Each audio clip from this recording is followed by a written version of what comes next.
So this video is going to explain how you would find a missing angle using the tan function rather than the sides, which is what you were practicing last time. So we start the questions in the exact same way. We label the sides of the triangle with opposite and adjacent. We write down our tan ratio in the exact same way, and we substitute in what we know, and in this case it'll be the two sides rather than an angle on a side. And then we use what's called inverse tan on the calculator to find the missing angle. And I'll show you how to do that in just a second.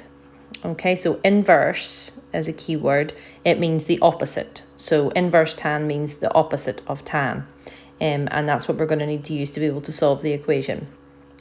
Okay, so let's have a look at an example. So I would like you to copy this example into your jotters so that you have an example of it being done. And whenever you're doing the questions, you need to make sure that you draw a little sketch for each question so you can label the opposite and the adjacent side, because that's really key in getting these questions right. So in this question, we have to find the size of the angle marked with this symbol. This symbol is called theta. It's a Greek letter, and in maths we use it quite a lot for angles. So just to get you used to it, I've decided to put it in this example. In the examples in the textbook, they use lots of different letters for it, so it doesn't matter what the letter is that you're using for the angle. So in this one, we're calling it theta. So if you look at the triangle we've got up here, the angle theta is marked up here.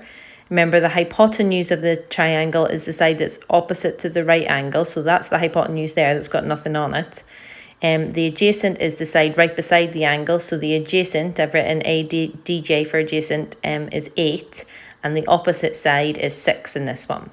So our tan ratio that we have to know off by heart is that tan of whatever letter you've got for your angle, in this case theta, so tan theta is the opposite side divided by the adjacent side.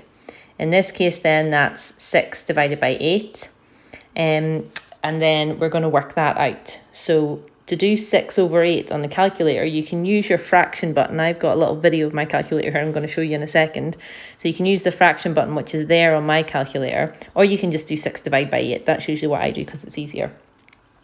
And when you do 6 divided by 8, you get 0.75. Okay, so that's where that's come from. Now, we want to solve this equation. This equation says tan of this angle is 0.75. So to solve an equation, if you remember, you have to do the opposite. So what I need to do is the opposite of tan. I need to get rid of the tan off this side of the equation so that I can just write theta equals an answer. So the opposite of tan is called inverse tan. And to get inverse tan, all you do is you press your shift button, or sometimes it's called the second function button, and then tan. And what will come up is a little tan with a -1. So tan -1 is the symbol that we use for inverse tan. So the next line that we write in our working then is we basically move the tan to this side, but when it moves to this side, it has to do the opposite. So it becomes tan -1. Or you can think of it as doing tan -1 of both sides, which removes the tan from that side and puts tan -1 on this side. So that's where this line's come from. So to work out the answer, all I have to do is type that in the calculator, and I should get 36.9 to 1 decimal place. So let's see if this works. If this is me doing the calculation. So I'm doing the 6 divided by 8 first, and my calculators give it to me as a fraction. I've pressed the SD button to show you that you can change the fraction to the decimal, and then I've pressed Shift tan to get the tan -1, and then ants. So ants is the button that you can press to use your last answer. So instead of having to type in 0.75 again, I'm just used the ants button, which means that it's put the 0.75 in there, and it's given me that answer, which I've rounded to 1 decimal place, 36.9. Okay, second example. You don't need to copy this one into your jotter, you can just watch this one. So again, we've defined the size of an angle in a right angle triangle. It says find the size of angle PQR. So the triangle PQR is here. Remember from your angles work, the angle that it's talking about then, if you go with your finger from P to Q to R, PQR is this angle up at the top, the one that's at Q. Okay, the other way of remembering it is it's the angle beside the letter at the middle. Okay, so it's this angle up at the top that we're finding out, which means if we label our sides, Then opposite to this angle is this side, 8. So I've put an O there for opposite. And beside this angle is 9, so that's the adjacent.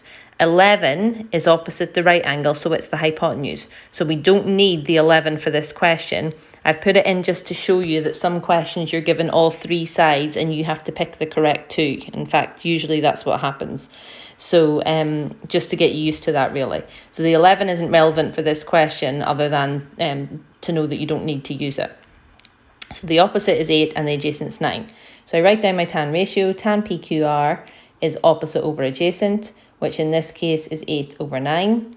Then I work out what 8 over 9 is, which turns out to be 0.8. It's actually 0.8 recurring, which means it keeps on going and going with 8s forever. So if you get one like that, which happens quite often as well, just write down the first couple of digits and then put ... to show that that number keeps on going and it needs to be rounded. Then this tricky bit again here. So I've moved the tan from this side to this side by doing tan minus 1 on both sides. And then I've written angle PQR is equal to tan minus 1 of 0.8 ... Okay. And then I've typed this in the calculator and it's come out that angle PQR is 41.6 degrees, again to 1 decimal place. And again, I've got a little video of me doing it here. So I'm typing in the 8 divided by 9 and I change it into a recurring decimal there, 0.88. So that's how I knew what that was. Write it down, then shift tan of that answer, or you can type in 0.88 and you get 41.6. It's better to use the last answer function as you maintain the accuracy in your calculation. If you rounded it to 0.88, then you're putting in a rounded answer. So try if you can to get used to using the answer button on your calculator because it'll increase your accuracy. Okay, so there's another example on page 153 which you can read through. You can watch this video again if you need to. And then I want you to try page 153, exercise 19.3, questions 2 to 6. Question 1's just using the tan minus 1 button, which you're going to practice anyway. So we'll just skip it and do 2 to 6 today. Okay. Again, if you have any problems or if you need any help, then just send me a message on Teams. Good luck.